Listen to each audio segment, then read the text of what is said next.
Ads లేకుండా latest episodes చూడండి. అసలు ఇక్కడ ఏడు జరిగిందో లతమ్మ చెప్పింది కదా, అయినా నువ్వెందుకు అతన్ని అంతలా బెదిరుతున్నావు? ఎందుకు అతన్ని భయపడుతున్నావు?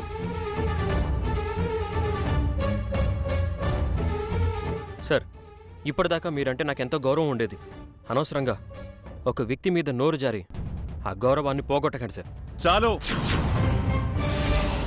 నేనేం మాట్లాడానో మీకు అర్థం కాకపోయి ఉండొచ్చు, కానీ నేను మాట్లాడే ప్రతి అక్షరం వీడికి అర్థమైంది.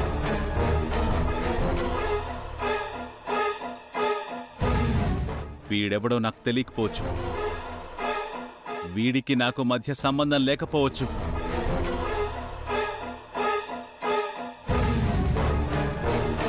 కానీ బయట రోజులు బాలేవు చిట్టెమ్మా. ఎవరినంటే వాళ్ళని నమ్మి ఇంట్లోకి తీసుకురావడం ఏమాత్రం క్షేమం కాదు.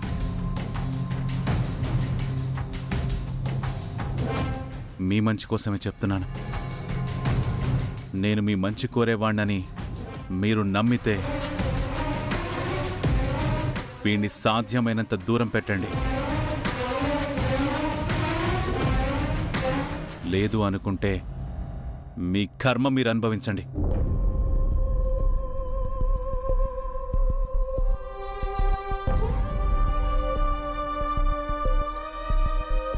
నన్ను క్షమించండి సార్. అదుగో ఆ చిట్టమ్మ గారు ఎంతో అభిమానంతో రమ్మంటేనే నేనిక్కడికి వచ్చాను తప్ప మీరు అనుకుంటున్నట్టు నమ్మక ద్రోహం చేద్దామనో వెన్నుపోటు పొడుద్దామనో నేనిక్కడికి రాలేదు సార్. ఒకవేళ మీకు నాలాంటి వాళ్ళు ఎవరైనా ద్రోహం చేసుంటే అది వాళ్ళకి మీకు సంబంధించిన విషయం, నాకు సంబంధించిన విషయం మాత్రం కాదు.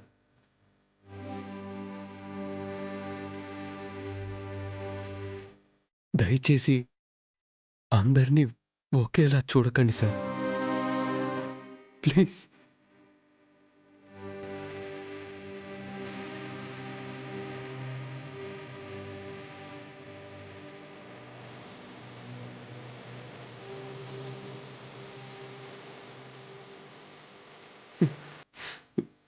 వర్మ, వర్మ,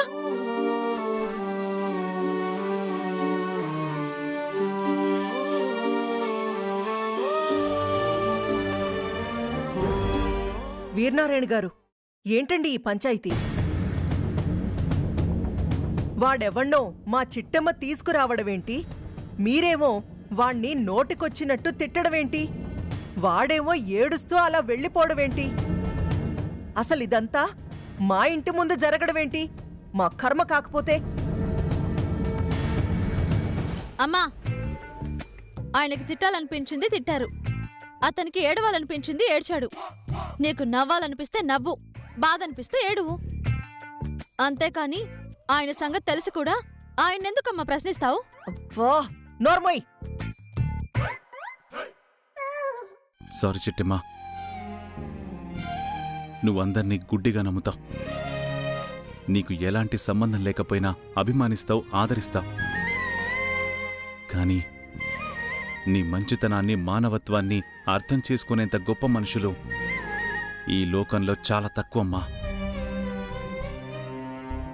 నాకులాగే గుడ్డిగా నమ్మి మోసపోతావన్న భయంతో, బాధతో అతన్ని తిట్టానే తప్ప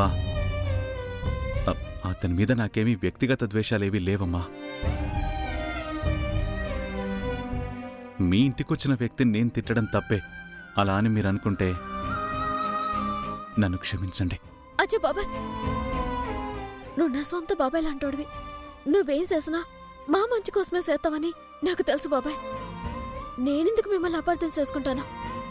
థ్యాంక్స్ చిట్టమ్మా.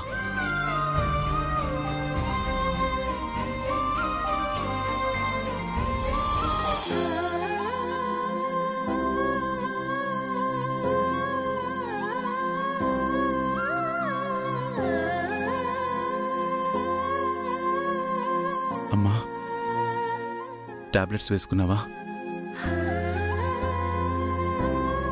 తప్పు చేశావురా వీరనారాయణ. ఎప్పటికైనా నా మనవడు నీ దగ్గరికి రాకపోతాడా అనే ఆశతో బతుకుతున్నాను.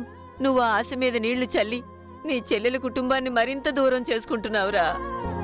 దూరం చేసుకుంటున్నావు. అమ్మా, బాధపడకమ్మా, నీకేం కాదమ్మా. నువ్వు త్వరలోనే మామూలు మనిషి అయిపోతావు. ఎందుకంత బాధపడుతున్నావు? ఈరోజు డాక్టర్ చెకప్ ఉంది. పదమ్మా, వెళదాం.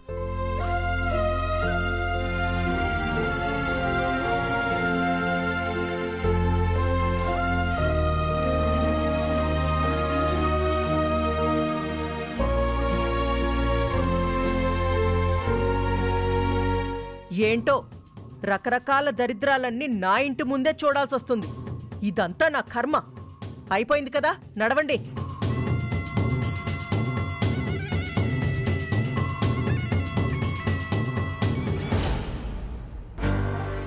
బావా, నాకెందుకు అనుమానం వస్తుంది బావా. ఒకసారి వర్మ ఇంటికి మనం వెళ్దామా? అలాగే చిట్టమ్మ, పద. పద.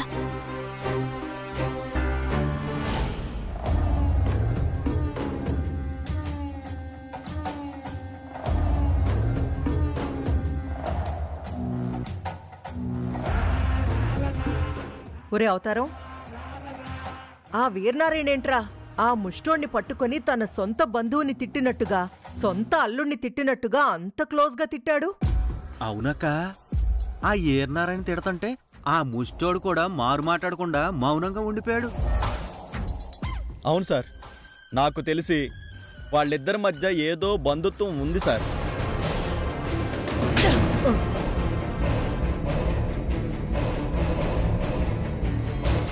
కొట్టారేంటి మేడం?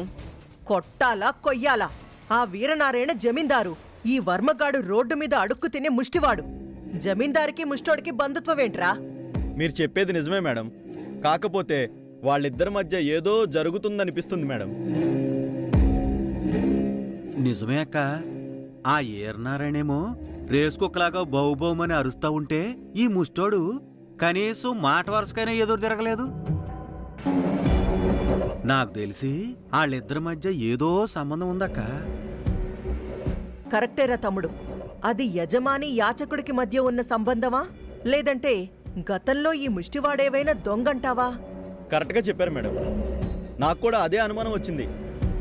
వీరనారాయణ గారు తిట్టిన తిట్లులో సగానికి పైగా మీరు మీ కుటుంబం నమ్మకద్రోహులు, నైవంచుకులు, వెన్నుపోటు పొడవడంలో ఆరితేరిన వారని రకరకాలుగా తిట్లు తిట్టారు మేడం. కరెక్టేరా. నాకు తెలిసి గతంలో ఈ ముష్టివాడు ఆ వీరనారాయణకి ఏదో నమ్మక ద్రోహం చేసుండాలి, లేదా ఆయన్ని వెన్నుపోటు పొడుచుండాలి. కాబట్టే క్షమించడం తెలిసిన వీరనారాయణ కూడా ఆ ముష్టివాణ్ణి క్షమించకుండా నానా తిట్లు తిట్టాడు. అక్క, మనం చాలా అదృష్టవంతులం అక్క. దేనికిరా? ఇంతకు ముందే కదా ఆడిని మన ఇంట్లో పనికి రారా అని అడిగాం. అవును. ఆడే కనుక పనిలోకి వచ్చుంటే మన ఇంట్లో ఉన్న డబ్బు నగలు కొట్టేసుంటే ఆ తర్వాత మనం ఎంత ఏడవాల్సి వచ్చుండదో ఒకసారి ఆలోచించక్క. నీ బొందరా, నీ బొంద. ఆ లతకిచ్చి ఈ యదవని పెళ్లి చేద్దాం అనుకున్నాం, అందుకే పనిలోకి రారా అన్నాను. లేదంటే వాడితో మనకెందుకు? కరెక్ట్ మేడం, మీరు లతకిచ్చి పెళ్లి చేయడానికి వీడు మాత్రమే కరెక్ట్ పర్సన్. కాకపోతే వీరనారాయణ గారు తిట్టిన విధంగా వాడు మీకు నమ్మక ద్రోహం చేశాడనుకోండి, అప్పుడు మీరు పేరు ప్రతిష్టలతో పాటు డబ్బును కూడా కోల్పోవాల్సి వచ్చేది. నోరుముయిరా. ఈ కాంతమ్మని మోసం చేయడం అంత ఈజీ అనుకున్నావా? ఏదేమైనా సరే రేపట్నుంచి ఆ ముష్టోడి మీద మీ ఇద్దరూ ఓ కన్నేసుంచండి. వాడు గనక ఆ వీరనారాయణకి బంధువు అయితే. బంధువే అయితే అని ఆగిపోయేవేటక్క. ఏడ్చేయాలో చెప్పు. నాకు తెలిసి ప్రపంచానికి తెలియకుండా వీరనారాయణకున్న ఏకైక బంధువు వాళ్ల చెల్లి మానసాదేవి మాత్రమే. మనింటికి ముష్టివాడిగా వచ్చిన వ్యక్తి ఆ మానసాదేవి కొడుకైతే?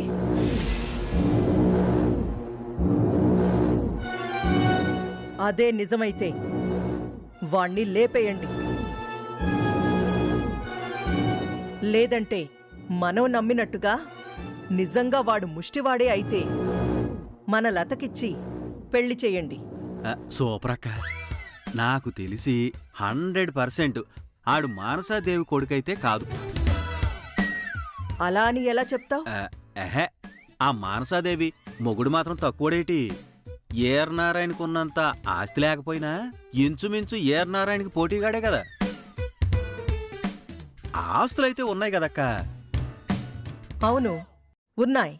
అయితే అన్ని కోట్ల ఆస్తుంటే ఆడు ముష్టెదవలాగా రోడ్డు మీద ఎందుకు అడుక్కుంటాడు? కరెక్ట్గా చెప్పారు సార్. మేడం, అవతారం గారి మాటలు వింటుంటే నాకు నిజమే అనిపిస్తుంది మేడం. నోర్ముయండ్రా. ఆ ముష్టోణ్ణి జాగ్రత్తగా గమనించారా? వాడి రాజసం, వాడి తేజస్సు, వాడి వర్చస్సు అచ్చం జమీందారింట్లో పుట్టినట్టే ఉన్నాడు. కాకపోతే ఎందుకో అడుక్కుంటున్నాడు. వాడు నిజంగా గతిలేక అడుక్కుంటున్నాడా లేదా నాటకమాడుతున్నాడా? మీరిద్దరూ తేల్చండి. అలాగే అక్క, నాకు వదిలేయి. 2 రోజుల్లో ఆ నిజంగా ముష్టోడో లేదంటే ఆ ఏర్నారాయణకి బంధువో నేను తేల్చేస్తా కదా. త్వరగా తేల్చే. ఎందుకంటే వాడే గనక శంకరనారాయణ చెల్లెలి కొడుకైతే మనం ప్రమాదంలో పడతాం. గతంలో మనం చేసిన పాపాలతో పాటుగా అన్నా చెల్లెళ్ల మధ్య చిచ్చు పెట్టి వాళ్ళిద్దరినీ విడదీసింది మనమే అనేది కూడా వీరనారాయణకి తెలిసిపోతుంది. అదే జరిగితే మనింట్లో ఏ ఒక్కరం ప్రాణాలతో ఉండం. ఆ ముక్క నాకు తెలియదేటక్క. నువ్వు చూస్తూ ఉండు. ఆ వర్మగాడి ఎవడో ఎక్కడి నుంచొచ్చాడో ఆడి పుట్టు పూర్వోత్తరాలేటో మొత్తం నేను తేల్చేస్తా కదా. Very good. రేపట్నుంచి అదే పని మీద ఉండండి. అలాగే అక్క.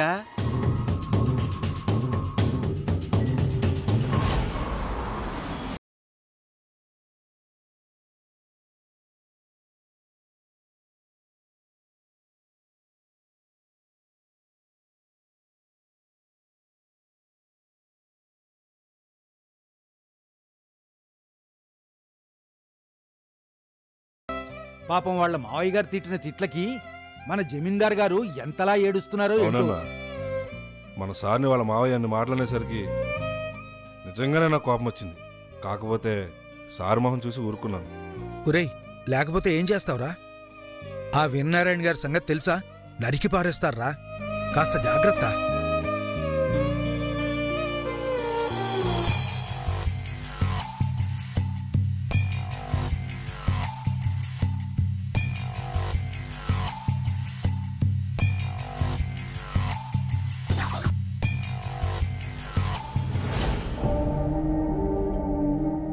వర్మ, ఏమైందిరా? ఎందుకు ఏడుస్తున్నావు? ఏం లేదు నాన్న. నువ్వు నా దగ్గర ఏదో దాస్తున్నావు. ఏం జరిగిందో చెప్పు. ఏమీ లేదని చెప్తున్నా కదా.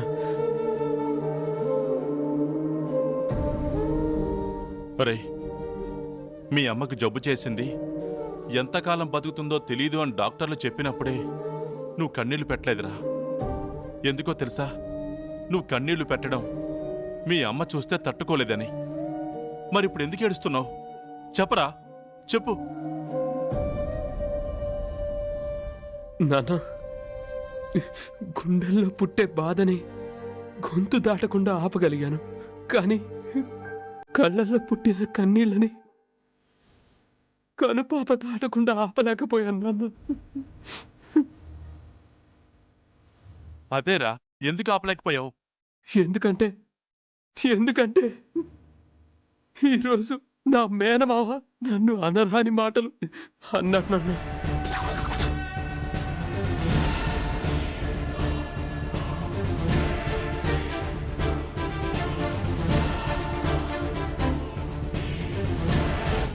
ఈ నా బావా వీరనారాయణ బాబాయ్ ఈ శేఖర్ వర్మకి మేనమావంట. అవును చిట్టమ్మా, మన అనుమానమే నిజమైంది. వీరనారాయణ గారు ఈ శేఖర్ వర్మ పరాయి వాళ్ళు కాదు, సొంత మేనమామ మేనల్లుడు.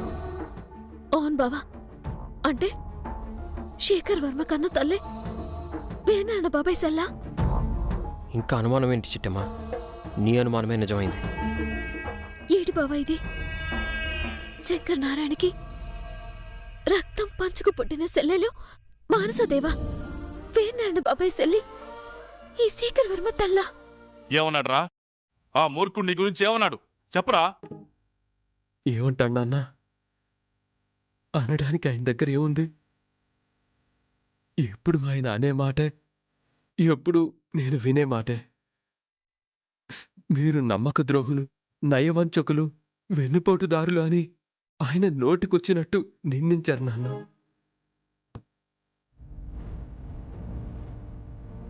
నన్నన్నా బాధపడేవాడిని కాదు నాన్న. కానీ ఏ పాపం తెలియని అమ్మని కూడా తిట్టాడు నాన్న. తిడతాడ్రా?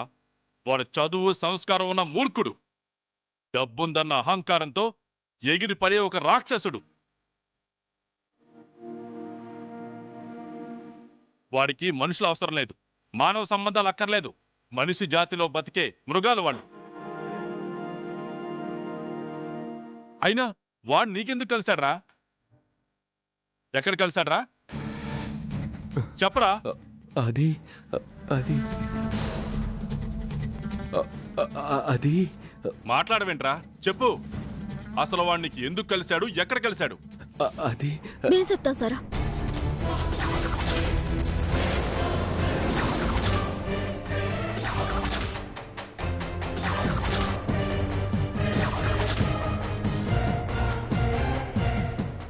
మీరు మా ఇంటికి ఎందుకొచ్చావంటే గతంలో 2 కుటుంబాల మధ్య జరిగిన యుద్ధం ఏంటో తెలుసుకుందామని వచ్చాము. ఏ సంబంధము లేని మమ్మల్ని తమ సొంత బిడ్డల్లాగా భావించి వీరనారాయణ బాబాయ్ మిమ్మల్ని మాత్రమే శత్రువుల్లాగా ఎందుకు భావిస్తున్నాడు అని తెలుసుకుందామని వచ్చాము. ఏంటి? ఆయన వీరనారాయణ గారు మీ బాబాయా? ఆయన సొంత బాబాయ్ కాకపోవచ్చు, కానీ మా చిట్టమ్మకి సొంత బాబాయ్ కంటే ఎక్కువ, నాకు సొంత ఆత్మీయుల కంటే ఎక్కువ. నాకు తెలిసి ఆయన ఏ తప్పు చేయరు, తప్పు చేసిన వాళ్ళని క్షమించరు. ఒకటి మీరైనా తప్పు చేసి ఉండాలి, లేదా ఆయన పొరపాటైనా పడుండాలి. వాడు పొరపాటు పడ్డం కాదు, మేమే వాడిని పొరపాటుగా అర్థం చేసుకున్నాం.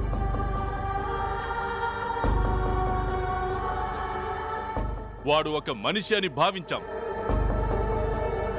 కానీ మా పెళ్ళయ్యాక తెలిసింది వాడు మనుషుల్లోనే ప్రత్యేకమైన జాతి అని. ఆ జాతికి నీతంటూ లేదు అని. ఛీ! వాడికి నా కొడుకుతో మాట్లాడే అర్హత లేదు. అలాంటిది మీ అందరి ముందు నా కొడుకుని తిడతాడా?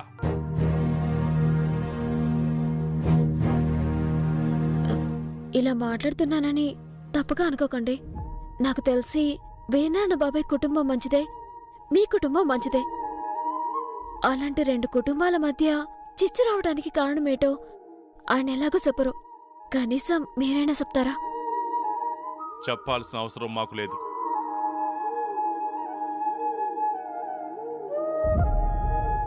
ఆ వెధవ గురించి ఎంత తక్కువ మాట్లాడితే అంత మంచిది. దయచేసి మీరు ఇక్కడి నుంచి వెళ్ళిపోండి, లేదంటే నేనేం మాట్లాడతానో నాకే తెలీదు. నాన్న, ఎందుకంత ఆవేశపడుతున్నావు? వీళ్ళు నాకు బాగా కావాల్సిన వాళ్ళు, నా శ్రేయోభిలాషులు, నా ఆత్మీయులు. వీళ్ళకి సమాధానం నేను చెప్పి తీరాలి. సరేరా, చెప్పుకుంటావో చెప్పుకుని ఊరేగుతావో నీ ఇష్టం. కానీ నాకు మాత్రం ఆ దరిద్రుడి గురించి మాట్లాడాలంటేనే అసహ్యంగా ఉంది. నాన్న, వర్మ, ఇలా అడుగుతున్నానని తప్పుగా అనుకోకు. ఆయన మీ మేనమామని నాకు అర్థమైంది. ఆయనకి సెల్లెలంటే ఎంత ప్రేమ అనేది కూడా నాకు అర్థమైంది. అలాంటి మీ మేనమామ వాళ్ళ సెల్లెల్ని తన సొంత మేనలుణ్ణి ఇంతలా అసహించుకుంటున్నాడంటే దానికేదో బలమైన కారణం ఉండే ఉంటుంది. అదేటో మాకు చెప్పగలవా? ఖచ్చితంగా చెప్తాను. ఇన్నాళ్ళు నా బాధని చెప్పుకోవడానికి మా అమ్మా నాన్న తప్ప ఎవ్వరూ లేరు. ఇన్నాళ్ళకి మీరు కలిశారు. మీతో తప్ప ఇంకెవరితో నా బాధని పంచుకుంటాను? తప్పకుండా చెప్తాను.